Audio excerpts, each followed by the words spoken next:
Selamat pagi dan salam sejahtera untuk kita semua.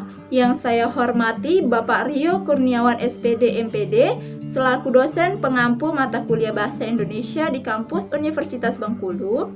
Dan yang saya banggakan teman-teman dan para hadirin yang berbahagia. Para hadirin yang berbahagia, izinkanlah saya ingin untuk menyampaikan isi pidato saya yang berjudul Pendidikan di Indonesia. Pendidikan merupakan proses untuk meningkatkan ilmu dan keterampilan.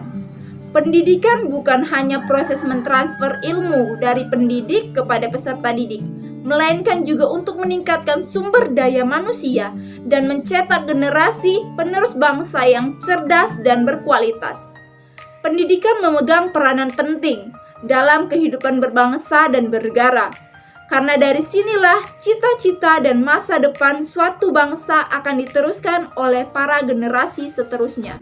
Tujuan pendidikan adalah mencerdaskan kehidupan bangsa dan mengembangkan sumber daya manusia di Indonesia dengan semaksimal mungkin. Kondisi pandemi COVID-19 ini sangat berdampak pada dunia pendidikan. Di Indonesia, pandemi ini secara tidak langsung telah mengubah paradigma pendidikan dan mengakibatkan pendidikan kehilangan relevansinya. Sistem pembelajaran yang semula berfokus pada akademik tradisional yang harus beralih pada pembelajaran online, seolah seluruh jenjang pendidikan harus bertransformasi untuk beradaptasi dengan melakukan pembelajaran dari rumah melalui media daring atau online. Hadirin yang saya hormati, bukanlah hal yang mudah untuk beradaptasi. Hampir setiap orang memulainya dengan kendala, sehingga akhirnya terbiasa. Begitu pula dengan pendidikan dalam era pandemi COVID-19 ini, yang mengharuskan kita untuk belajar dari rumah dengan sistem pembelajaran secara online. Para pelajar yang semulanya gagap teknologi harus menyesuaikan diri dengan berbagai aplikasi pembelajaran online. Selain itu, para orang tua juga disibukkan untuk mengurus urusan rumah tangga, tanggung jawabnya juga bertambah dengan harus membantu memfasilitasi anaknya agar bisa melakukan pembelajaran online. Adaptasi ini harus dilakukan untuk tetap memberikan hak pendidikan. Selama ini, pendidikan atau pembelajaran online hanya sebagai konsep, sebagai perangkat teknis, belum sebagai cara berpikir sebagai paradigma dan pembelajaran.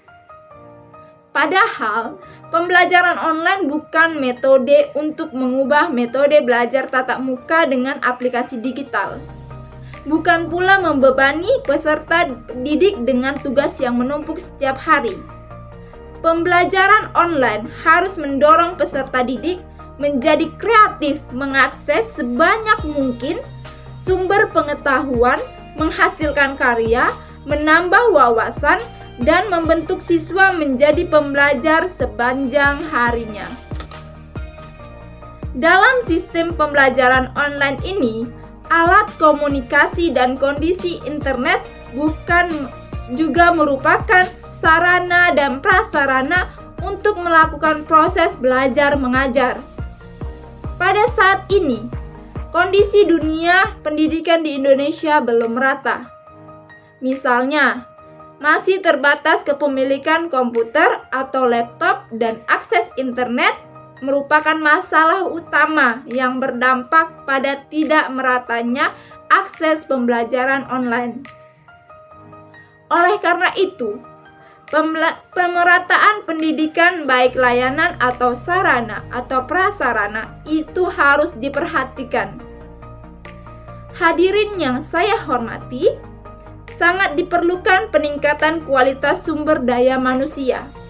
Keberhasilan pembangunan negara merupakan salah satu tolak ukurnya adalah keberhasilan pendidikan.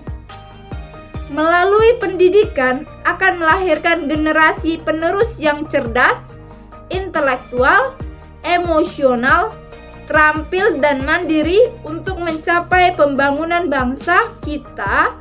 Sebagai warga negara Indonesia, seharusnya mendukung dan ikut andil dalam memperlancar proses pendidikan dengan menuangkan ide-ide yang dapat mengatasi kendala mengenai kebijakan pembelajaran online.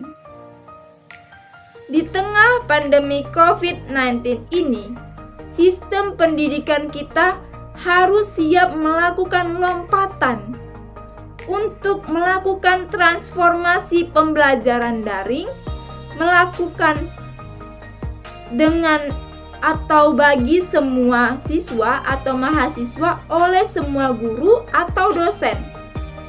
Kita memasuki era baru untuk membangun kreativitas, menegaskan ataupun mengasah skill dan meningkatkan kualitas diri dengan perubahan sistem, cara pandang dan pola interaksi kita dengan teknologi. Harapannya, pasca pandemi COVID-19 ini, kita bisa menjadi terbiasa dengan sistem saat ini sebagai budaya pembelajaran dalam pendidikan. Hadirin yang saya hormati, demikianlah yang bisa saya sampaikan. Apabila ada kata-kata yang kurang berkenan atau tutur kata yang salah, saya mohon maaf.